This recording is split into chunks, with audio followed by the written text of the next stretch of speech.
of people have been making a lot about the Chicago Bears pass rush, and while we've talked about veteran options for the Chicago Bears like Joey Bosa, Josh Sweat, the Chicago Bears have brought in a former second-round pick in Epenesa to come in here and to work out for the Chicago Bears. Is he going to actually get a deal? We're talking about the benefits and the positives that he could bring to this team, along with the defensive coordinator talking about what TJ Edwards brings to the Chicago Bears team. And we've already had some players step out in OTAs, and some people are predicting a breakout from a couple of the Chicago Bears rookies from last year. We'll talk about all that plus more right after this.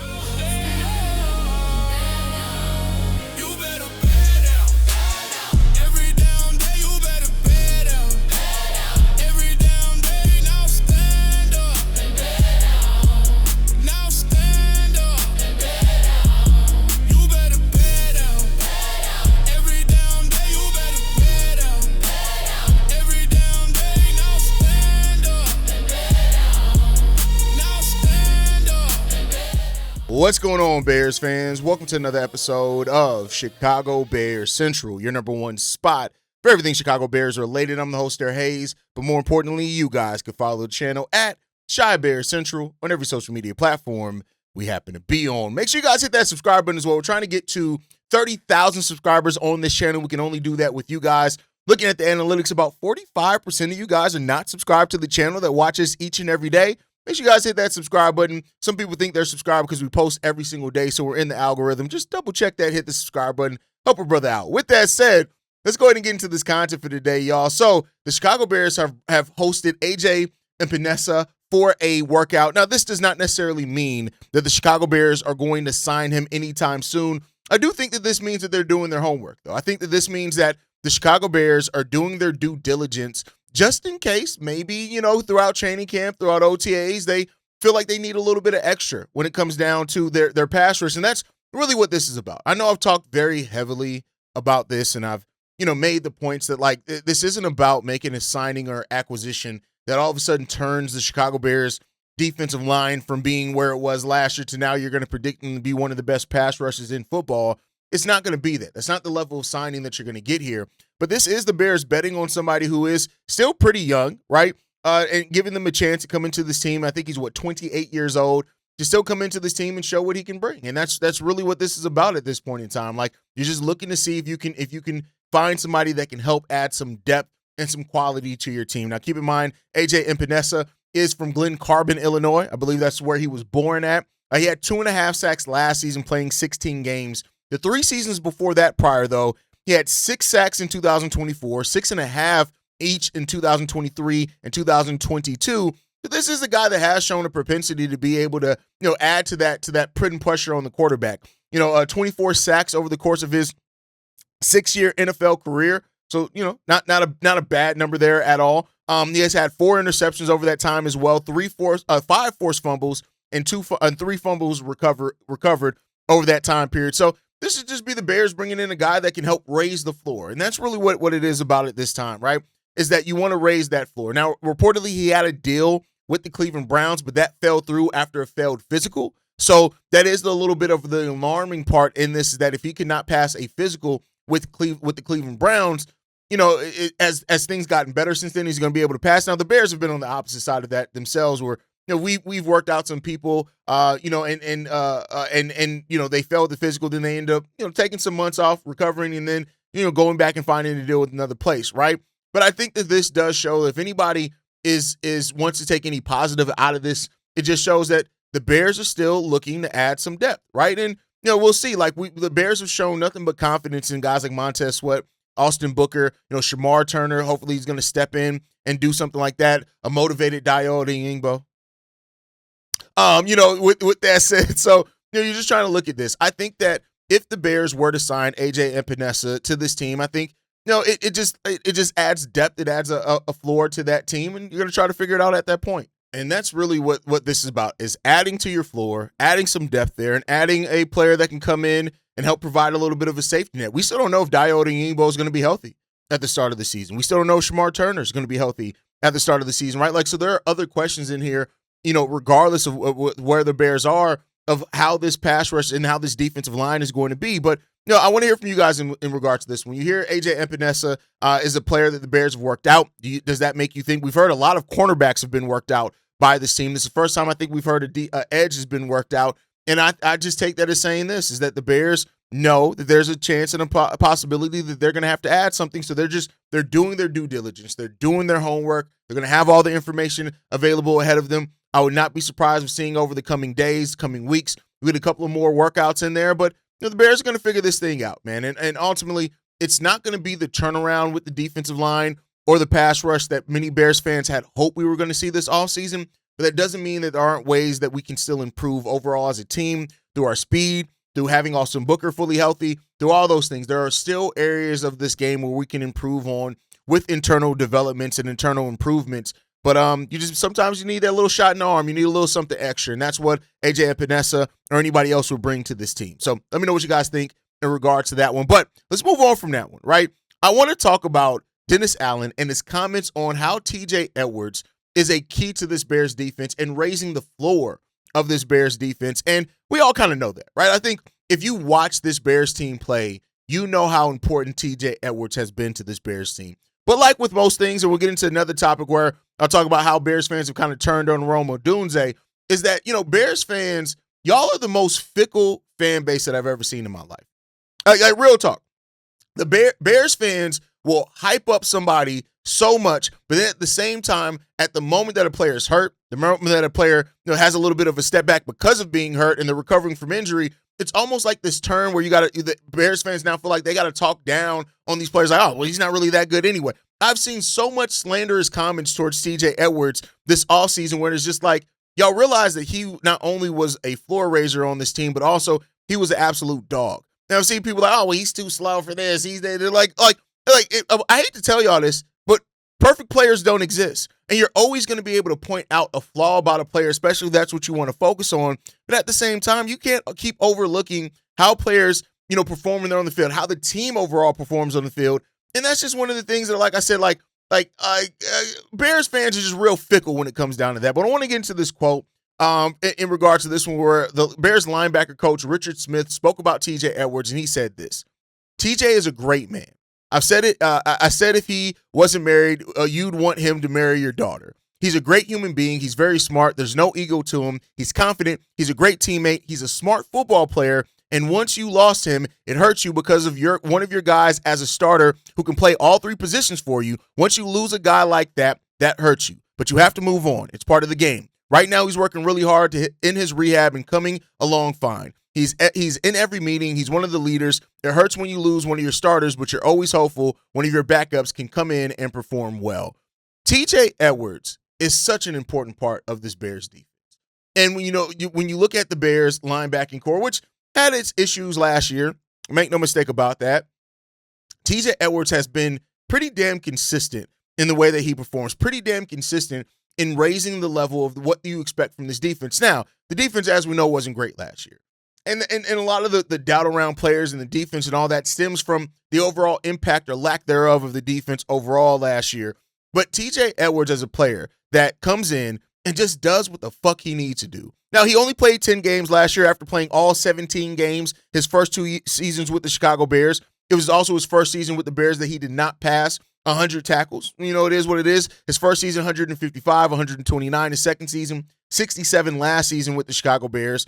It was also his first season with the Bears that he did not have at least 2 sacks, only a half a sack last year in those 2 games. So, like I said, I understand how the stat sheet looks when it comes to TJ Edwards, but I think so many, and more casual fans, they bet so much on what they see on the stat sheet and not what they see on their eyes because they don't necessarily understand how to process the game of football. And I think that, not saying every fan that has problems with TJ Edwards are all casuals is not what I'm saying. But I do think when you look at the improvement you want this linebacking core to make, you added Devin Bush in free agency. He's a solid enough player. He's going to bring some of that speed. He's going to be solid enough in coverage. You re-signed DeMarco Jackson. You signed rookie Keyshawn Elliott in the 5th round. You brought back Jack Sanborn. Don't want to overlook bringing back Jack Sanborn. TJ Edwards is a guy that can make so much of this linebacking core work because of his ability to play all 3 linebacking positions. And that means, like we said with the offense and stuff, that gives you scheme versatility, that gives you scheme fit. It allows you to be creative in the personnel that you use there on the football field. And keep in mind, with Dennis Allen as well, being somebody that will drop a linebacker back a defensive lineman back in that third linebacker spot, bringing a corner or a secondary member into that third linebacking spot. Having somebody like TJ Edwards and Devin Bush, for that matter, is going to just add to the flexibility of what we see scheme-wise with this team. Of course, Dennis Allen has talked about getting back to fundamentals, wanting to do those things, how coaching can help this team take the next step, and all that is legitimate. You cannot overlook any of that just because of what's going on here. But I really hate how some Bears fans do Bears players, right? And there's so many of y'all. And, I used to go back and forth with some of the guys in the comments in regards of it, but I don't, because I just realized some people are going to be stuck in their opinions, and it's going to be magical once the Bears go on like some crazy playoff run or whatever else. Then they're going to be heads over heels with everybody. Some of y'all are flip-floppers, and you flip-flop based off what you see on the stat sheet and not necessarily the actual situation. You don't take in critical thinking or anything at all. It's just, oh my God, this player's bad. And another player that y'all done that on is Rome Odunze, which leads us to our next topic, right? Like, I want to stick here. TJ Edwards is one of the most underrated players on the Chicago Bears defense, and people are going to see it. But I want to get on the Rome Odunze part. I've seen so much slander towards Rome Odunze this offseason.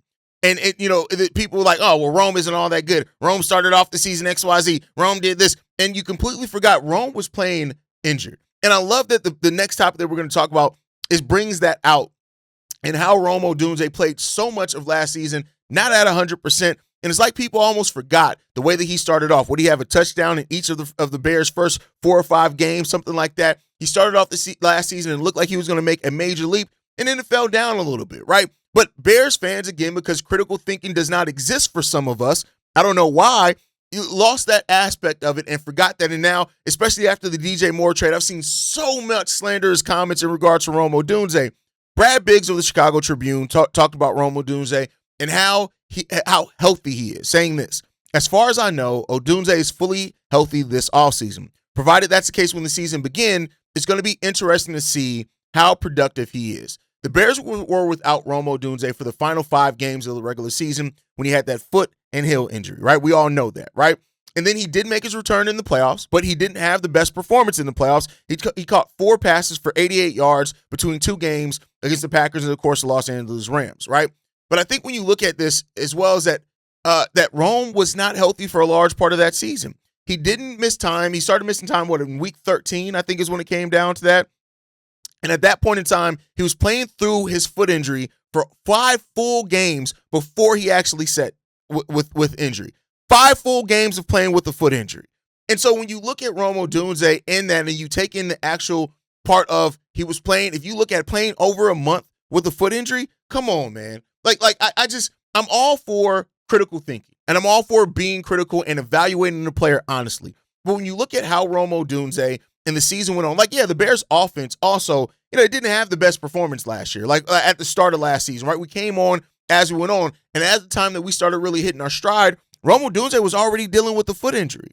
And so, you look at that, and I'm not saying just because he started off the first 4 weeks of the season with 5 touchdowns that all of a sudden means that he just gets some pass, but I do think this is that Rome is an extremely talented player, and Rome Odunze could make the same 3-year leap that we want to see from Caleb, that we want to see from anybody else on this team. Do not outlook Rome Odunze, right? When you look at his 17-game pace last season, where he played almost half the games he played, he was injured. If you put that there, he would have wound up with about 940 yards, 9 touchdown receptions. And I'm not saying that's a head over heels season or anything, but you see the real production in that, right? And I'll say this: when you look at the first half of the season, Rome Odunze looked like he was out there to prove a point, that he was out there to show that the growth, the chemistry with Caleb was all there. So I say this, right? That also, when you look at Rome and the way that he started off last season, that was before Luther Burden or Colston Loveland really started seeing serious field time with the Chicago Bears. So taking this a step back, right? And not even looking at just the Rome Odunze part of this, when you look at what this means for the Chicago Bears offense as a whole and how they can look this year, going into year 2 of Ben Johnson's offense, you now have Luther Burden. You now have Colston Loveland. You know exactly what you have in those guys. You've added some more speed at that slot receiver as well, right? I know DJ Moore's gone, which is going to put even more pressure on why we need Rome Odunze to be consistent and start off the season really well. But this is talent. And when you look at the fact that, you're hoping that Caleb Williams makes a leap. Keep in mind, the Chicago Bears still have not had a 4,000-yard passer. I think that there's a lot to shape. Again, health plays a huge factor and a role into that. But there's a lot of reason to believe that the Bears could get that this season, that the Bears can get that starting this season with Caleb Williams and all the weapons and the balance that we're going to have with this team. Also the run game, right? Kyle Monangai was not used very heavily at the start of that season. Hell, we had times even after Kyle Monangai came on that we were looking like, why aren't we going to the run more consistently? With Ben Johnson now understanding these guys on his team, how to utilize these guys better going into another season, on top of the internal development that we're going to have, there's no reason to think that this Bears offense can't truly make a leap to being one of the most elite offenses in the game. Now, there are some questions that go into that. This offensive line that lost Drew Dahlman, Ozzie Trapillo's down. You got to see how guys like Jedrick Willis or Braxton Jones or Theo Bennett is going to step up at that left tackle position. What do you get from Logan Jones at the center or Garrett Bradbury at that center position? Can they replace enough of what Drew Dahlman gave us, the consistency there for us to take that step and still to have the pass protection and to open up those run gaps like we did before? But Rome is going to be a big part of whatever we do offensively. Him and Luther Burden are going to be a huge factor and a role into that. And you want health coming into the season. If you look at how he was playing with injury before he officially started missing time, Rome looked like he was poised for a breakout. And I think that that's going to be something that you have to watch early on, because if he continues that this season, stays healthy this season, a healthy Rome Odunze and Caleb Williams in year 2 of this offense, you add Luther Burden and Colston Loveland to this mix, I think that this is going to be fun. And I don't even care about the battle, who's going to be wide receiver 1, Luther or Rome. I don't give a shit about the title of that, because when you look at these guys, they both offer so much upside for the Chicago Bears. You want them both. I hate that we do this thing where we got to play guys against each other. If you notice here, one thing that I have never done, and you can go through that I've never done, oh, well, Luther's better than Rome because of this. Rome's better than Luther because of this. I may say where their strengths are versus the weaknesses against them, but we're not going to play each other because we need both of these guys to be successful. I hate to tell y'all this. If Rome is great next season, but Luther is mid, we're not going to have as much success. If Luther is great and Rome is mid, we need both of these guys. We need everybody to be rocking and firing on all cylinders if we really want to make that next leap. So instead of us trying to play our players against each other, let's look at how they play together, how they work together, because that is what a team is about, is how we work, how we operate together so that we can get to the ultimate goal, and that's it. But speaking about Luther Burden, and we talked about Rome Odunze and how he looked ready for a breakout in year 2, and that got sidelined by injury. Luther Burden, already, when you talk about like OTAs are OTAs, and I said this when we went into OTAs and I did the storyline in OTA, like OTAs, the non-pads, non-contact, these are guys getting opportunities to get rep out there, build chemistry, understand any kind of things they added to the system and stuff like that. But hearing that Luther Burden has been a player that has shown out already in OTAs, it's good. And I love to hear that in regards to it. So we know that Luther Burden is a very physical receiver, right? And that's the thing. When he gets the ball in his hands, the physicality that he plays with is great. The production that he plays with is great, right? And so now hearing that, with DJ Moore being gone, Luther looks like he's ready for a breakout. Rome Odunze is ready to continue the breakout that he looked like he was on pace for.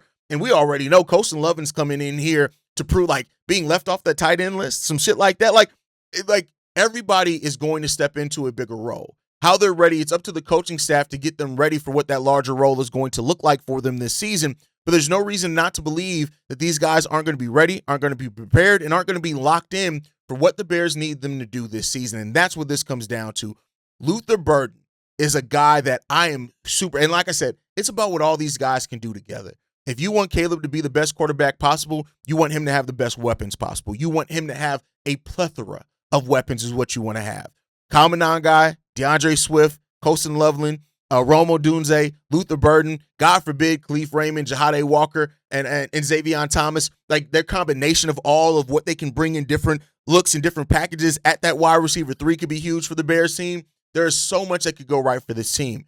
I think this, right? I tend not to get overly excited. That's just something that I don't do, right? Until we see the reality of what we can get. But I say I'm super excited about this team and the possibility here, because this team looks like a team that has what it needs. It has the weapons that it needs for Ben Johnson to get not only creative, but to refine what he did last year and us to continue to evolve as a team. And so as we get closer and closer to actual football happening, I'm getting more and more excited. I can't wait to see how these guys have developed over this year, and I can't wait to see what added things Ben Johnson has now for this Bears offense, because it can get very exciting, and it's going to get exciting. I think we're going to be shaped up to see something very fun with all of this. But let me know what you guys think down below. When you look at players that you think are ready to make a huge breakout next year, Luther Burden, Rome Odunze following up what he did, Kyle Manon guy, Coastin Leveling, like, who do you think is going to have the breakout? Do you think there's a world in which all these guys can, and we Bears do? Because if they all do, the Bears are going to have one of the best offenses in the game of football this upcoming year, and that's what we really all want to see. But that's going to do it for today's episode, y'all. Thank you guys so much for tuning in each and every day, each and every week to support Chicago Bears Central, man. We'll be live later on today. Me, C-Dub, and Bobby will be live on the channel to break everything down, so make sure you guys stay in tune with us for that. But I want to hear on this offensively. Things are starting to get exciting for the Chicago Bears. When you also hear that the Bears have brought in a veteran to work out like AJ Epenesa, what do you think that means for how this Bears team feels about the pass rush? Let me know your thoughts on all of that down below. Make sure you guys like the video, subscribe to the channel, hit that notification bell so you never miss an episode or an upload. You can follow us at Chi Bears Central on every social media platform. You can send us any feedback, questions, comments, concerns. ChicagoBearsCentral@gmail.com. And lastly, if you want to leave a text message and our voicemail for the mailbag, the number to do so, 773-242-9336. We are the #1 spot for everything Chicago Bears related, but that is thanks to you, lovely and beautiful people. And like I like to end every episode on, Chi-Town up, but Bear down. Love you guys. Peace, y'all. This has been a presentation of the Break Media.